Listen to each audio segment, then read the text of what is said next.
muda wako umekwisha. Muda sasa tulionao si muda wa kucheza nao. Laiti tungejua hilo, tungeliamka usingizi. Haleluya. Nini kinafanya leo Wakristo wengi bado wamelala?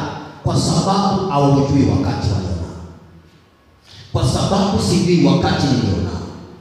Na ndio maana wakati fulani, wakati wa maombi mtu aonekane, wakati wa vipindi kama vya ufunguzi wa Sabato uonekane. Tatizo ni nini? Bado hujajua wakati ulionao. Bado hujafunguliwa kujua ya kwamba huu ni wakati wa kutoka usingizi. Wapendwa watu wa Bwana, huu si wakati wa kulala. Huu si wakati wa kuingia kwenye blanketi na kulala. Ni wakati wa kuamka na kufanya matengenezo na kuamka na kufanya sehemu yetu, maana muda wetu unakwisha. Haleluya. Jioni ya leo Bwana anawaita Wakristo waliolala waamke. Hata kama kuna mambo fulani umelala usingizi, au somi neno la Mungu, au ombi, watu wanapambana kufanya hiki na hiki, wewe una habari, alafu una relax, unajisikia uko salama. Sikiliza, huu ni wasaa. Tunahitajika kuamka. Saa ya wokovu ndio sasa, si kesho. Kama unadhani ni kesho, elewa leo ni sasa. Haleluya jamani. Ni sasa. Na ukitambua ni sasa, utatoka usingizini, utakuja uwe macho, ufanye kila ambacho Bwana alikusudia uweze kukifanya. Nawe uwe miongoni mwa watu watakaookolewa. Haleluya. Wapendwa, Bwana atubariki. Tunahitaji kupiga hatua. Hebu tuangalie wakati tulionao. Hebu angalia familia yako, kama kuna namna moja ama nyingine wamelala usingizi.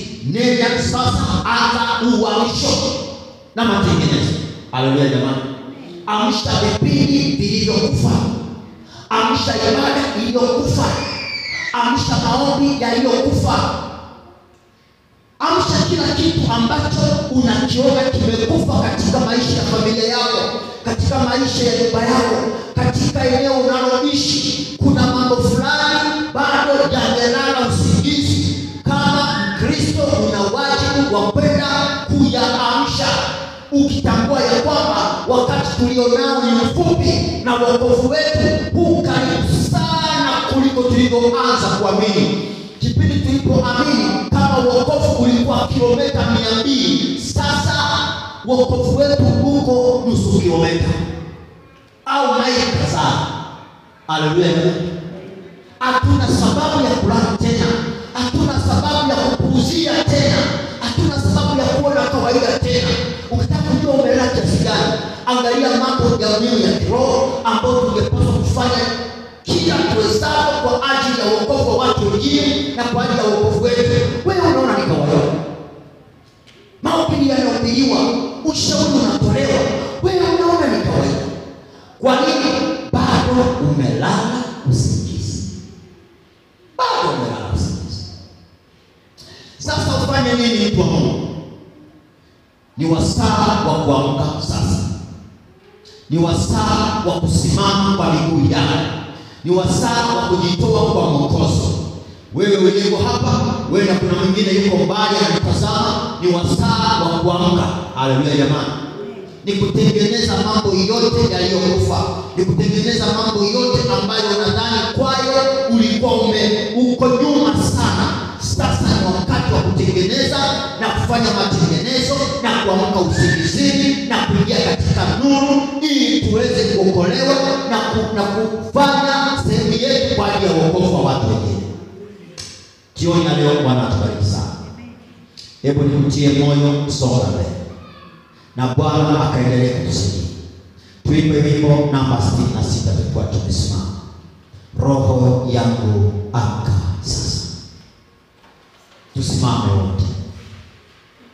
Mara baada ya mchungaji wetu atatupatia ombi la kufunga. Roho yangu amka sasa.